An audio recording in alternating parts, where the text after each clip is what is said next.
Hello, everybody, and welcome. I am Bricker Boom, and we are back with another episode of Pokemon by Daylight. Now, here's the thing: we have officially run out of killers after the Singularity review, so we are going to be reviewing the full list of survivors, and today we are going to be covering Yun-Jin, Meg, and Dwight.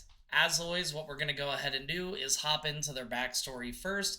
This way you can get to know them a little bit, and then after that, we'll go ahead and decide their team. So first, let's go ahead and knock Dwight out of the way. Here's his backstory.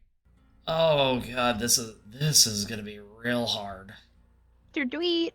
Oh god, okay, yeah, go for it. I'm listening. Okay. This is okay. The survivors are a whole new breed, so this series gonna be great. Yep.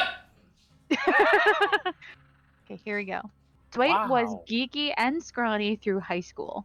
He always wanted to be one of the cool kids, but somehow never had the charisma. He tried out for the football team, but was cut. The basketball team didn't even take a look, and his grades were distinctly below average. This dumb motherfucker. Okay. One weekend, on a team building exercise from his dead end job, Dwight's boss led them deep into the woods before breaking out his family recipe moonshine. Dwight remembered taking the first sip before waking up late the next morning all alone. During the night, the others had abandoned him. Once again, the laughing stock of the community, Dwight tried to hike his way out of the woods. That was the last anyone ever heard of Dwight Fairfield. Dwight isn't the typical guy you think of when someone says survivor. He lacks the certain pizzazz, and without his glasses, he's more or less blind. But as the sun, this poor guy. But as the sun sets and the woods come alive, Dwight clasps to his rat race life, making sure that he'll live to see another day, even though something unimaginable is after him. Dwight won't stop. He'll survive no matter what. As others spent hours being seen in high school, he spent hours becoming invisible and avoiding danger. And it doesn't matter if it's dangers in the hallway or dangers in the woods. Survival is key. As other employees panic when terror inflicts them, Dwight makes use of his disturbing teen experience. What does that mean? Oh my god. Teenagers scared the living out of me. It's such a good song. It is. The, the tables have now turned, and now others need to follow Dwight's firm directions if they are to survive, as he knows how to disappear. Dwight Fairfield is skilled at finding others and working as a group. His perks allow him to get in proximity of other survivors and provide bonuses to their actions as well as his own. So with Dwight, I think the best team that is going to make sense for him is going to be Kecleon because Dwight spent a lot of time making himself invisible. Ambipom, due to the fact that it works best with other people and it only wins its battles half the time. Cast Form, due to the fact that it's not really good at anything, but also not horrible at anything, it's just very evenly spread all across the board, kind of like Dwight. Gyarados, due to Dwight basically being Magikarp levels of useless before getting thrown into the fog where he became a Gyarados. Eevee, due to it being adaptable through almost any other type. Bisharp, due to it leading a group of Pawniard and Dwight having the leadership perk. And then finally, Slowking, due to Dwight unlocking his true self when he entered the fog. So with that, Dwight's full team is going to be Kecleon, Ambipom, Castform, Gyarados, Eevee. We gave him one too many Pokemon. Pawniard and Slowking. You can pick whichever one you want. The end. Okay, this poor man. This man. What a nerd. Well, the thing is, though, he wasn't even a smart nerd. No, he was just nothing went right for this guy. It's another Jonathan Colton song. Okay, fine. Okay. Just like the 1st of May, 1st of May. Or, I feel fantastic. And I never felt as good as how I do right now, except for maybe when I think about how I felt that day when I felt the way that I do right now. Right now. So there definitely wasn't a delay as I double checked to make sure that we did not do that a second time. But Next up is going to be Yun-Jin. So let's go ahead and hop into her backstory while I double and triple count and make sure that she only has a team of 6. Okay. Are you Is it? guys Oh ready? my Because this is kind of god, the this. longer one. So, as always with all of these, we are going to be trying to keep this somewhat abridged. So, if you do want Yes. the full story, make sure to go ahead and check out the DBD wiki. And check out the Pokemon by Daily episode with Trickster because they're kind of, combined. Literally the same. Yeah, we tried to do them pretty close to each other. This was the best we could do. Yeah. At least with this one, I did kind of skip Oh, over I do. some of the stuff, but I wanted to keep like her perspective on everything. Right. That makes All right. sense. All right, let's see if my condensed version is going to be okay. Funny enough, with all the paragraphs, it might be shorter than Leatherface's. You know what? That's fair. I hope so, but let's go. Ambitious producer Yoon-Jin Lee's first assignment was No Spin, a failing boy band. When she brought the charismatic Jin Moon-hak on board, No Spin soared to new heights. Tragedy struck when the group, save for Ji-woon, perished in a fire. With chaos came opportunity. Ji-woon rebranded as the Trickster, and together they embarked on a whirlwind of fame and creativity. Yet she began suspecting that her star client was hiding a disturbing secret, one that would ruin everything she worked so hard to build. Together, Yoonjin and the Trickster toured the world. Success greeted them on every shore. Yet, disturbingly, so did a series of eccentric murders. This connection unsettled Yoonjin as she noticed that the tour dates coincided with the victim's time of death. She was weary of the loss of No Spin and anxious to preserve her artists, so she increased the Trickster's security detail. What if the serial killer was an unhinged fan fixated on the Trickster, inspired by the artist's morbid songs? Returning to Seoul, Yoonjin worked with Ji-woon on his new material. When she entered the studio at the brink of dawn, she was surprised to see Ji-woon already there. He seemed exhausted, like he had worked all night. When she listened to his track, she discovered that a bizarre intro filled with shrieks and snares. It was too experimental for her taste. A week later, another death was reported.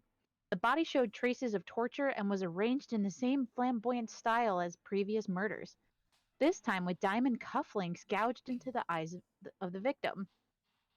The following day, the victim was on every television channel. A video from the victim's social media showed her squealing, surprised when her boyfriend handed her a heart shaped birthday cake. Yoon Jin's stomach churned. That voice, so familiar, and yet she had never met the victim. The next morning, her heart froze when she listened to the trickster's opening track. The shrieks in his song matched the victim's squeal. Did he sample the victim's birthday video? No, that was impossible. He had recorded the song before the murder was reported. She stared at Ji-woon on the other side of the booth's glass window. He was No Spin's only survivor. Everyone else was dead. Not to mention the eccentric murders that matched his tour dates. Death trails seemed to converge to him. Months flew by, and the time came for Yoon-jin to take a seat at the executive's private show. She was confident about her song, but as soon as the music started, she knew something was amiss. Dense, foul smoke permeated the room. Yoon-jin coughed and gasped for air, but the more she coughed, the more she inhaled. Her body sank in the chair, her limbs heavy and numb, and her eyes widened as she watched, terrified, a nightmare come to life. The trickster was a whirlwind of blood, slashing, stabbing, and chopping limbs. The executives were carved up like meat. They could not run. They were stuck to their places like Yunjin, paralyzed. A boiling rage swelled in her gut. How could she have denied her instincts? The fire, the murders on tour. It was him. It had always been him. And and she had known from the start. Now her career was over, and so was the mighty one. Everyone she had worked with, her colleagues, her friends, dying before her eyes. Everything she had taken from her once more. No, she would not let him. He would pay. He would know her suffering. Suddenly, dark coils of black fog rose from the ground, and she was somewhere else. Bright lights flashed and blinded her. A spotlight found her in the darkness. She smiled and welcomed the darkness within. Yun-Jin Lee is a self-interested music producer able to advance her goals during turbulent times. Her perks allow her to improve her abilities when others are harmed and quickly escape from a chase. The end. So, You know, I realized something here. the We were literally gypped out of a really cool like K-pop stage for a You mean a big realm. theater? Yeah, like a theater for a realm would have been so badass and so fitting. It's another indoor map, and I hate it. I know it would be an indoor map, but God, it would be so well, cool. no, I mean concerts are held outdoors all the time. You could literally do an inside-outside true. map. That's true. Yeah. It would have been cool. All right, Marcus, get on it. Start designing one. Am I the only one that's concerned that this random agent basically figured out detective work about her person she's with committing murders, and police were unable to make this correlation? So for Yun-Jin, we decided to go ahead and give her X-Plow due to her connection with the Trickster in his music, Milotic due to it being a very beautiful Pokemon, a purity in the darkness that was the Trickster, Jigglypuff due to it being connected with music as well, Persian due to it having a very high opinion of itself, Toxtricity due to the electric guitar strumming, and then Clefable, due to Yun-Jin working on the background and Clefable running from people that approach, it seemed like it would actually work out pretty well. So with that being said, Yun-Jin's team is X-Cloud, Milotic, Jigglypuff, Persian, Toxtricity, and Clefable. Last up, we have Meg, and as always, we'll go ahead and hop into her backstory, and while you're here, just as a quick reminder to go ahead and hit that like and sub button if you do like this kind of content, and drop a comment below if you want to see us cover any more teams. Let's go ahead, hop into it. All right, so let me read this real quick. Yep. Oh God, I got something in my throat. And I found the ending video. Back a day too. It's always something. Well, yeah, that's kind of the thing. Yeah, I guess I'm just my own little menace of chaos. No, you could have just stopped that chaos. Well. You could have just stopped that menace. Sir? Ma'am? Shush. I don't know where the thing you threw at me went, by the way. Perhaps it was her mother that instilled the fierce streak in her, or maybe it was her father that left them when she was a baby. Meg excelled at schoolwork, but she was off the rails. Fortunately, the athletics coach. If I say nim enough times, we can use that as soundbite to cover up my ups like nim. Give me 4 nyms real quick. Nim, nim, nim, nim. All right. Yep, I should be able to. The fact that they were all evenly sounded was beautiful. Until the loud anyway. Exhale snort. Yes. Fortunately, an athletics coach encouraged her to channel her misspent energy on the track. She motivated herself into becoming a high school star and earned a scholarship to college. When her mother fell ill, Meg decided to give up her chance at college to care for the woman who raised her. One summer's day, on a long run deep in the woods, Meg vanished. Search as they did, they never found her body. Meg is one of those who's just simply filled with energy. Unfocused and uncontrollable energy that had to come out. As a kid, it came through rowdiness and rebellion. Someone had to focus Meg before something went terribly wrong. Fortunately, someone did, and she started to run. Maybe from something undefined that fueled her energy. So to run equaled life. But to run now might attract those beings that crave the pain of others.